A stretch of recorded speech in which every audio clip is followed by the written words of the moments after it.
an intro, and this is a Pringle.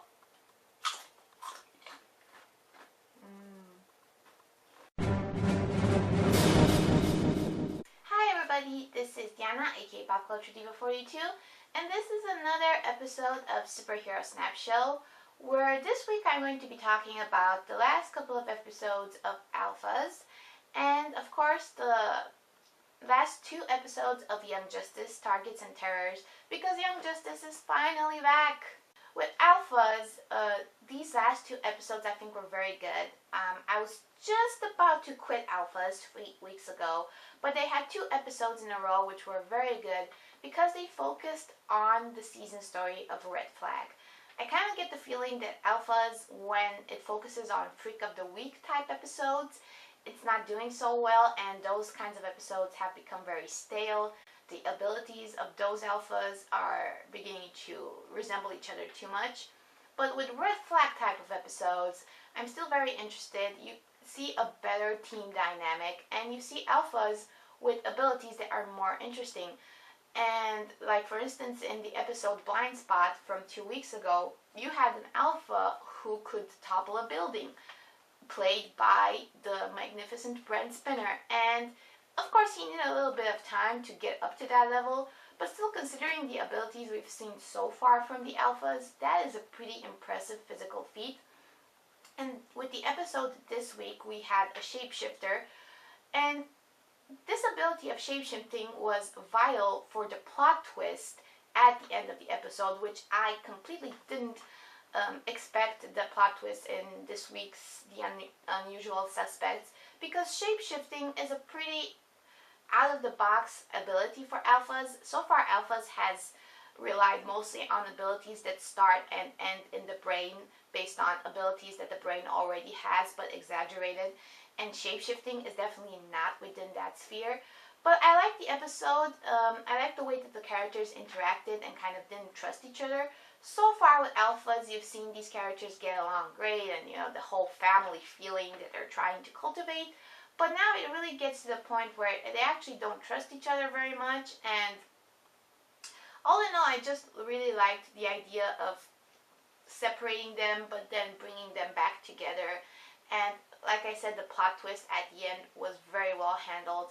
So with these two episodes of alphas from these last 2 weeks, I'm on board again, but I am wary. I am definitely going to look out for Freak of the Week type episodes. They are kind of weak so far.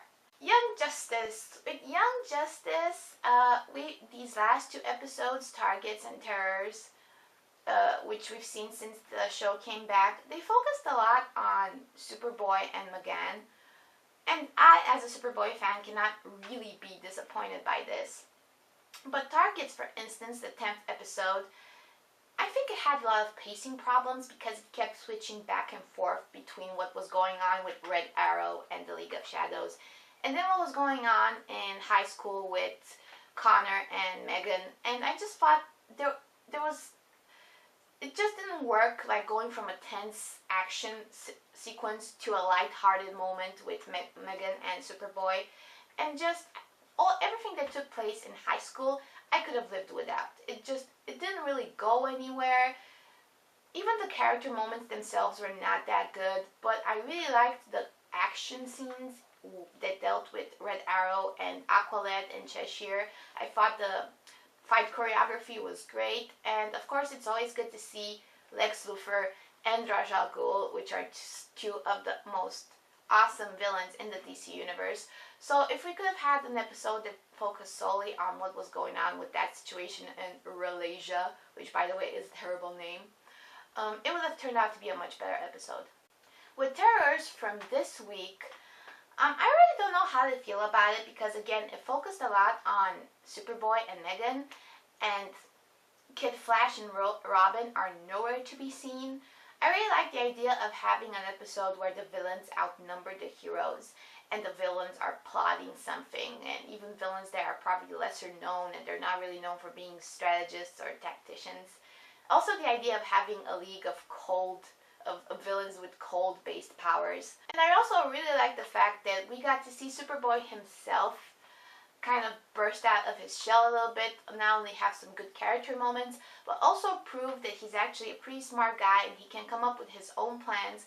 The bit where he was manipulating villains for his own purposes I thought was really well handled, because it proves that, Robin is not the only way who can think of stuff like that. But overall, I'm really getting tired of these Young Justice episodes where our heroes seemingly prevail, but then at the end, someone associated with the light movement comes on and says, ha ha ha, everything went just as planned. And I'm like, motherfuckers, what are these plans of yours? Because we've already had 10 episodes and almost each one ends the exact same way. And I just have problems thinking that in the end, at the end of the season, they will show us how everything is connected and how all the episodes tie together. And again, if this keeps happening, whatever our heroes do, in the end they still play along with the Light's plans, then why should I even care what happens with them in the next episodes? Because every time, somebody from the Light at the end is going to be like, suckers! At least once I would like somebody from the Light to be like, I would have gotten away with it too if it wasn't for those pesky kids.